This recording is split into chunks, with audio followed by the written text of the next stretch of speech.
Today, we're going to focus on really three things: capital preservation, how to do it in a mechanical way. So it's really risk management. We're talking about how to lock in profits. And really, the third is how to manage your emotions. One of the reasons why 90% of traders and investors lose is because of the human emotions. What neuroscience shows is that we operate 95% unconsciously. That means these thoughts that go through our mind, the feelings, the emotions, fear and greed being the two priority ones, and then euphoria and depression being like extreme ones, make us make silly mistakes. So we want to have a process, a system in play that protects us from making errors. So today we're going to use Bitcoin as our example. So I've taken a date back a few days to November 3rd.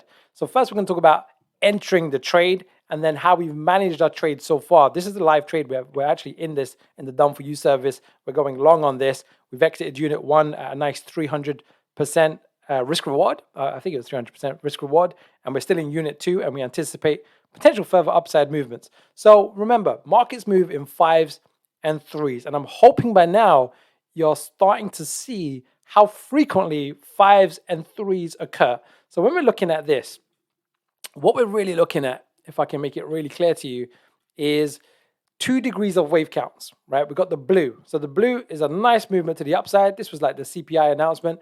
We had a nice 3-wave correction. That's a second degree. We've had this blue wave 3, which broke down to a very nice 1, 2, 3, 4, 5. So that's really clean and clear. And then we're really going to focus on this wave 4, right? Because we want to be able to identify end of wave 4s and end of wave 2s. Why?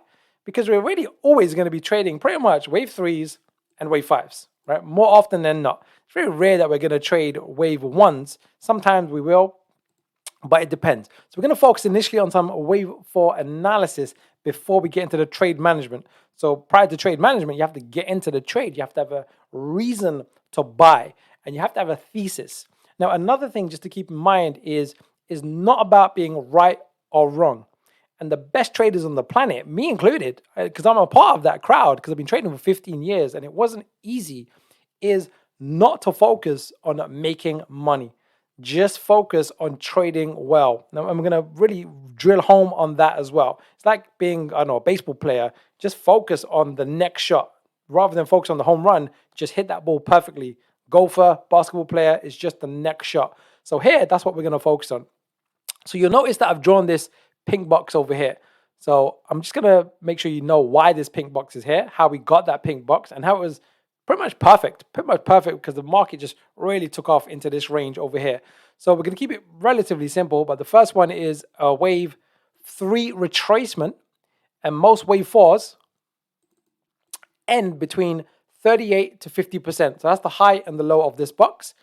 And there was a few Fibonacci ratios, but the main one, the basic one, is really this wave 3 low to the high. And if you've got the course, you should be getting familiar with this by now, and hopefully you're practicing, is the 2 key ratios that we want. If I can just bring this across, is 38 to 62%, right? That's most common. And now you can see why we drew this box. The most common is 38 to 50%, and then extreme wave 4 goes to 62%. So that's why we drew this pink box. So now we can get rid of these lines because they served its purpose. What we also have is double time frame momentum. Right, so what I've drawn down here is this green box down here. This green area basically tells me, I've physically drawn this in, is that the weekly momentum is up.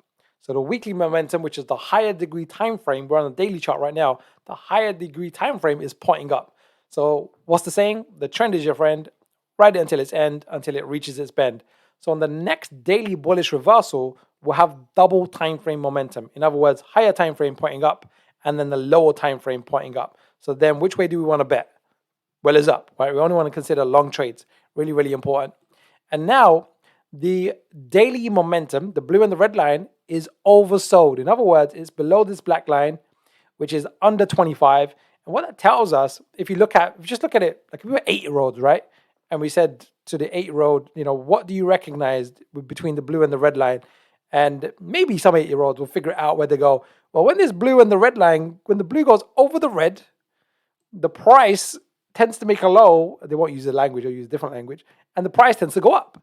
So what we anticipating? Well, we're anticipating a low to coincide with the blue going over the red soon, and for the price to go up, right? But that by itself is not strong enough. But we do have Elliott wave pattern.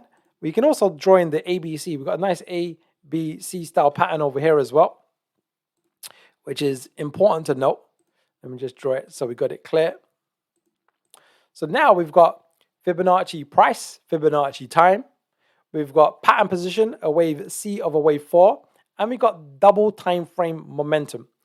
Now there's two ways of trading this, and I think we entered this on a, I can't remember if we entered it on a daily, because we're backtracking the data, right? So we said, right, we're happy to go long on the next bullish reversal on a 1 bar high, but what we're going to do today, and I'm going to draw this here, I've just put this here in advance so we can see it really, really clearly. The main thing I want to just get across on this intro is why we considered this trade in the first place. If the trade then gets triggered, how do we preserve our capital? And we're going to talk about that now before we even get triggered. And then how do we manage our trade to lock in the maximum amount of profits? Because we're here to make money.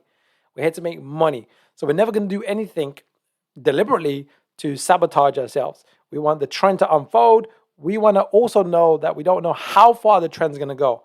We have a target. I've used the external retracement. If you're familiar with the Fibonacci price course and the Elliott wave course, you'll know that if you do an external retracement from the high of wave 3 to the low of wave 4, we get a really reliable typical wave 5 zone. And the typical wave 5 zone are these two green lines. And if you saw my previous YouTube content, I think it was yesterday, I think around the 22,000 mark, but 21,300 to around 21,700 is the conservative numbers. There are high numbers, but this is like the basics that we want to really pay attention to. So now I'm looking to go long on a 1 bar high. And when I was looking at this, actually the daily momentum was actually bullish. But you'll find if the day doesn't close, it kind of hovers. It hovers. So we actually put in the order like this. So first job, capital preservation. How do we preserve our capital in terms of how do we maximize the profits but minimize the losses?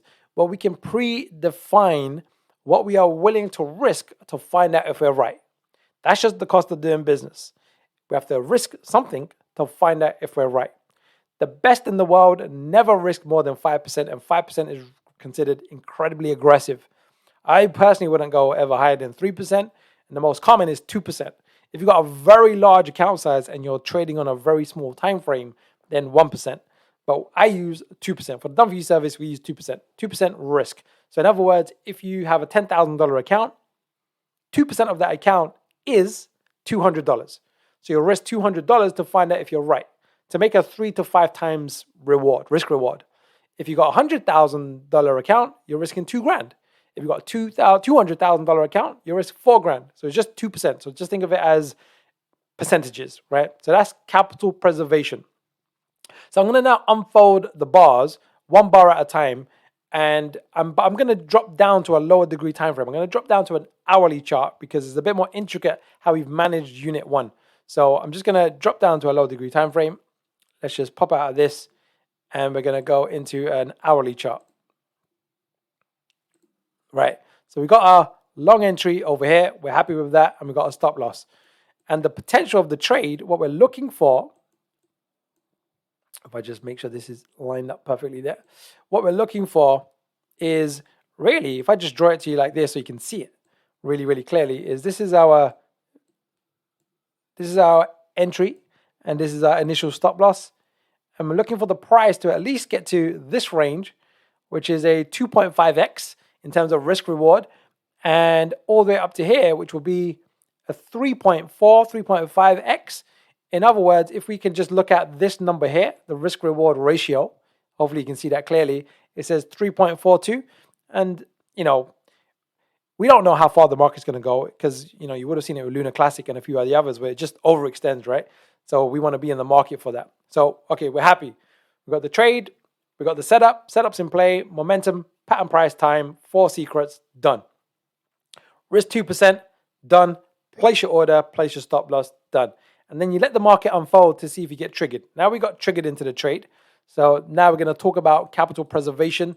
we're going to talk about locking in profits. So what I do is I have minimum expectations for the trade. Like, what should the market do if you're wrong? It's basically saying, what should the market do if you're wrong? And there's a few ways of doing this. So one thing that I've added to the course recently, I'm going to pop back into the daily chart for a second. You don't have to use this. Just use the one that suits you best, because you have to take your own personality into account. Is you can have something mechanical when you're entering on a daily chart. I find it works really well on a daily chart. Something called the 14-day ADR. 14-day ADR is the average true range, or the average daily range on the last 14 days. So basically, the software, you could do this manually, takes the average price movement of the last 2 weeks, 14 days, and says, right, today here's the average. And when we calculated it at the time, it was 571. So you go, gee, what's that got to do with anything? Well, I'm going to tell you. I'm going to draw in a line here. I'm going to look at this high. The high over here is 20,390. So let's just pull up a calculator. Let me just pull up a calculator. Let me see if it lets me. Calculator. There we go. Let me pull up this calculator here. And let's just do these numbers. The average true range was 571 plus the high of this bar, which is, what did I say? 2390. So we go plus 2390. This will make sense to you in a second. So we want to now quote this price. So it's 20,961. So I'm just going to set this as 20,961. Right, this will make sense. Because what we're doing now is we're building a business plan, a trade plan for this trade. I like to color this orange. It just makes it really clear to me of what it's doing. I don't use this on the lower degree time frame. If I enter, for instance, I use this on the Bitcoin trade, but I actually didn't use it on the Ethereum trade. I'm just going to write 14 ADR, average daily range. So this helps me to say, right, the markets move the average daily range to the upside. And if that price gets triggered, or that point gets triggered, I want to manage, I ideally want to just move my initial stop loss to break even, or based on the logical behavior of the price movement, we have to make a business decision. So we're covering a lot here, right? We're covering a lot. So we're going to have this recorded so you can replay this, right? But the thing to keep in mind is, once your entry is in play, what we did initially, there's no more thinking to be done. We enter on a 1 bar high, put your stop loss on a swing low, or the 1 bar low, or swing high, swing low, right? And then you just place it. It's all mathematical. When it comes to managing your trade, there is some judgment required, and your experience will come into this, because you can write out the perfect business plan to say, if this happens, I'll do this. But as the market unfolds, new information is available. It's looking more corrective than we anticipated, or it's looking more impulsive than anticipated. This has happened, so we need to reconsider this, and so on and so forth. So this is going to make sense when I now go back into the 60-minute chart. Because a lot of thinking that goes in, but my classic saying, everything is difficult before it's easy, but it just allows us to do stuff in a mechanical, non-emotional way. The more things that we've got written out in advance. Right, so let's just leave it like so. So we got it really, really clear. So we're into the trade. Now this particular trade, it took off quite nicely, which was nice. So let's just unfold some data. What time was this? Yeah, that's fine. Now with this, again, I like to wait for momentum reversals. So we've had the 14 ADR hit, which is great. It looks quite impulsive to the upside. We go, great. Now we don't need to have our stop loss or the full stop loss all the way down here. So what we did was we initially moved our stop loss to this swing low, the full stop loss. Why? Because you want to ask yourself the question, if the trend is to continue. So again, let me just zoom in like this so we can see our targets, because sometimes if you zoom in too much, you don't get the full scope of what's happening. But let's just do it like this. So we know this is our basic target, right? This zone here. This is our projection with external retracements. As the market starts to take off, you want to ask yourself, what should the market not do if the trend is to continue? Well, for definite, the market should not go below here. And if it does, we don't want to be in the trade. And every time you move your stop loss, even if it's not at break even or above the entry point, we are reducing your capital exposure. So your full risk at the beginning is 2%. By moving it here, if I remember correctly, it reduced to 1.4%, right? So it's not risk-free yet, but at least it's 1.4%. But as the 14 ADR got hit, now what we're going to do is we're going to manage Unit 1 and Unit 2 separately. Unit 1 thinking is the market is not going to do what we want it to do, and it's going to reverse, right? So what's the minimum it'll do, and then it's going to reverse. So we're going to get the Unit 1 tighter to the market, and Unit 1 represents half of the position. So let's just say we had $1,000 worth of this position. $500 is Unit 1 and $500 is Unit 2. So what we're going to do is really simple. The business plan is every bullish reversal that the hourly momentum makes, so this is a bullish reversal, blue line goes above the red. This is a bullish reversal, the blue line goes above the red. We're going to move the Unit 1 stop loss to the last swing low, right? The last swing low. So what does that mean? Well, here's a swing low. Price went up, it went down, and then went further up. This is a swing low. Price went up, it went down, and went up. And now this is the last swing low. So where does Unit 1 stop loss go? Well, it goes to the last swing low. Now, this part is beautiful, and this is where most amateurs fail, is because it's mechanical, right? No thinking or minimum thinking is required. All I'm saying is blue line goes above the red, move the stop loss of Unit 1 to the last swing low. We go, great, we can do that. So now I'm just going to draw, we're going to keep Unit 2 down there, but Unit 1, we're going to move up here. Now, also, we've hit the 14-day ADR, and it looks quite nice to the upside. So I'm also happy now to move our Unit 2 stop loss to break even. I think I've actually put in, yeah, I've got it down here, so I'm going to make it clearer over here. So this is Unit 1, and this is Unit 2. And what I want you to get into the habit of doing is the paradox of doublethink. Doublethink is one part of your brain is going, right, this is going to be a slam dunk. And the other part of the brain is going, insurance, this is not going to do what it's supposed to do, and we're going to get a correction. So we're going to lock in profits. So now at this stage, we are guaranteed a profit. No, it's not life-changing money, but it means we're in the market. Upside potential is good, but we have guaranteed ourselves on Unit 1 this amount of profit, which is around 0.5, 0.6, give or take, of your whole account size. And we are break even on Unit 2, right? This is where we want to get to. Really, really important. Also, what you want to be aware of when you're looking at this is the higher degree time frame momentum, right? We don't want to lose sight of that. We don't want to get too caught up in the lower degree, because what's the saying? The trend is your friend. Ride it until its end, until it reaches its bend.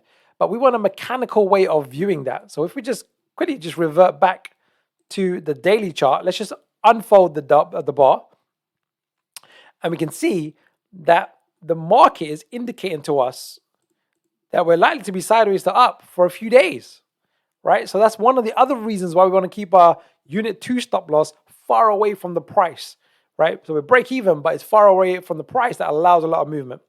Now, a little secret that you guys, I've given it to you in the cheat sheet, and I've said it on the last YouTube video, which I did yesterday, is how long should a typical wave 5 take in time?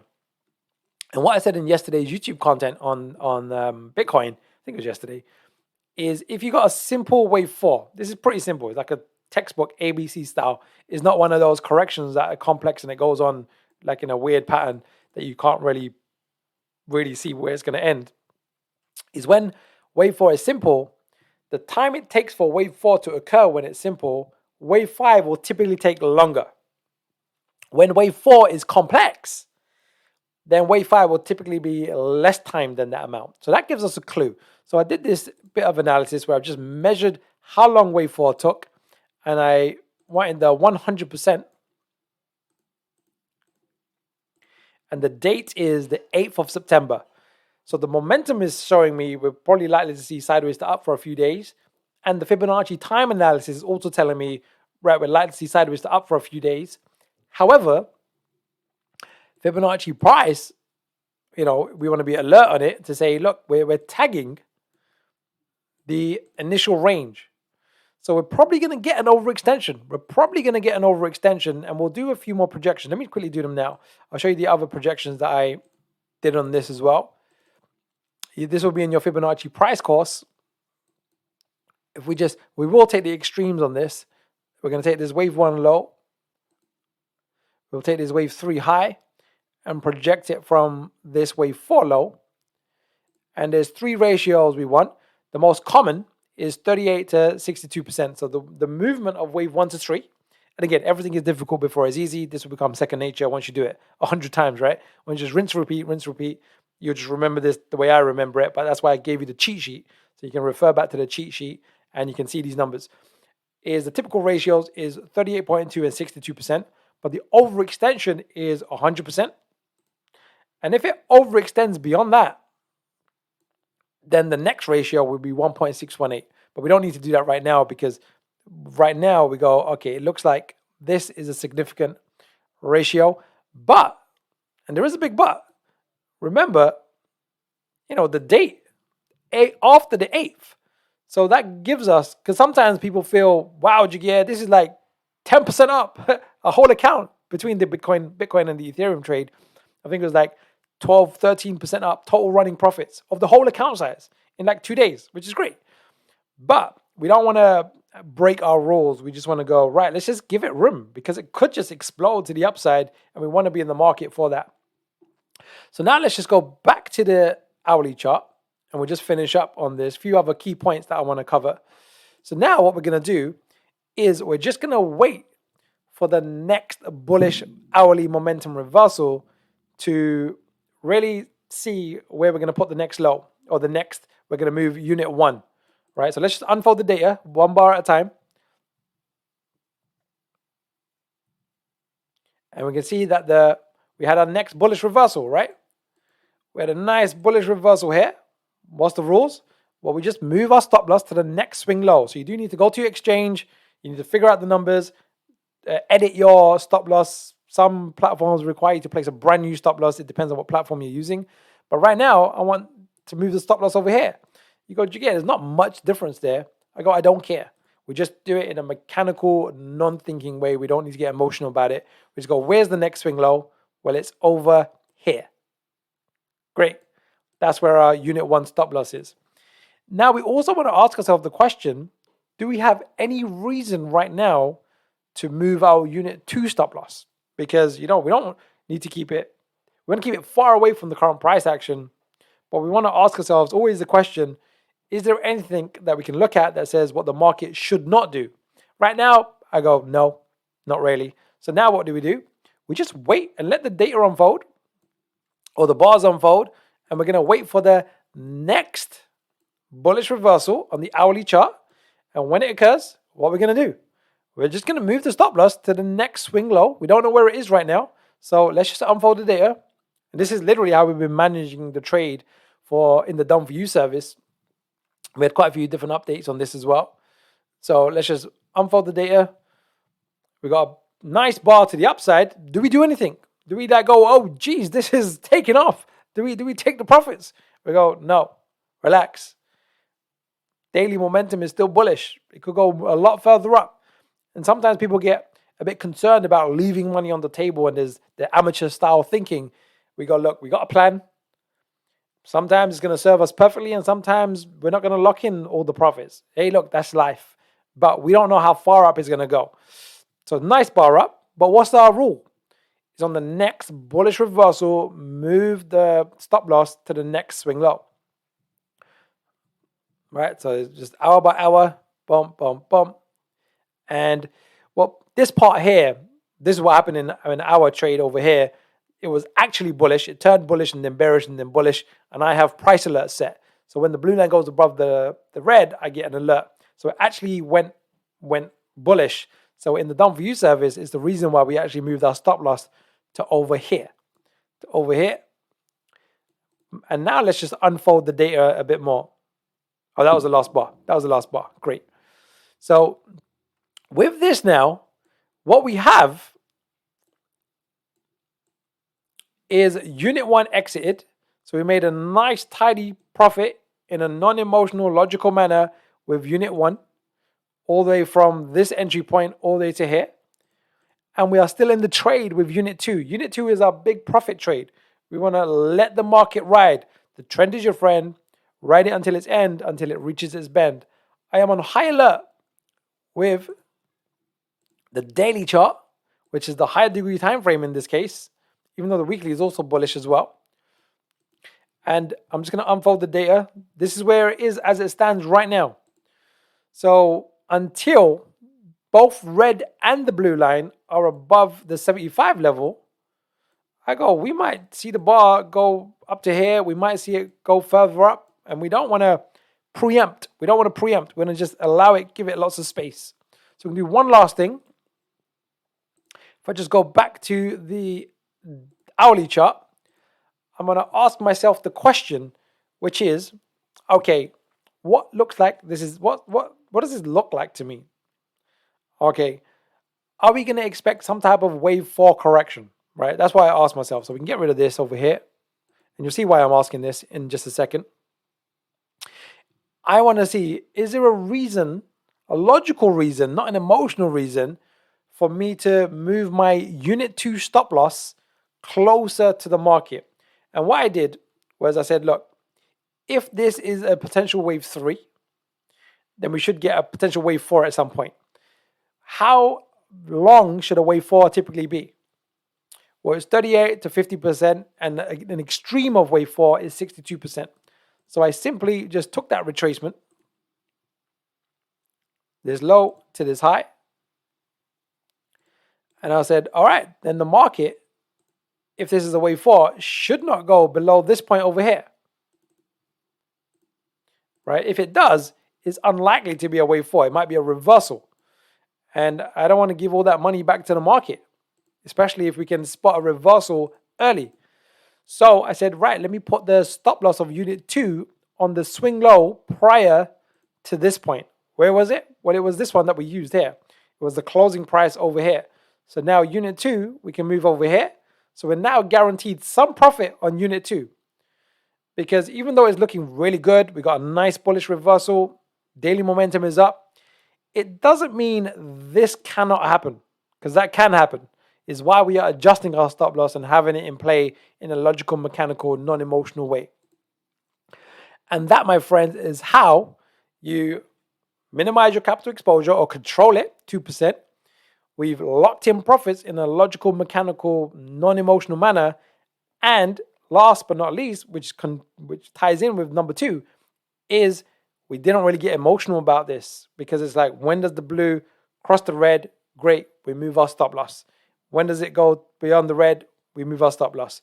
Now, what I'm looking at now is pattern, right? Is there any clear pattern? Does it look like a 5-wave structure? It kind of does. And I want to be on, we don't want to be naive about it. We want to look at this and I go, okay, this looks like an initial wave 1, definite wave 2. Looking at this now is either, I'm looking at the length of this correction, and we could say this compares to it. Maybe this compares to it, but it looks quite shallow for a wave 4. But it could be a wave 4 and a wave 5. So what I'm looking at is this potentially might be a wave 3 or a wave 3 forming. And we're probably going to get some type of wave 4 and then another move to the upside. And if this happens, this is where I want to move my unit 2 stop loss. And then if there's a really clear 5-wave structure, then I want to get really tight to the market. And at that stage, we can figure it out. There'll be a few different decisions to be made. And that's just the name of the game. So there you have it. That was how to manage your stop loss, entry to exit of unit 1, and preserving your capital.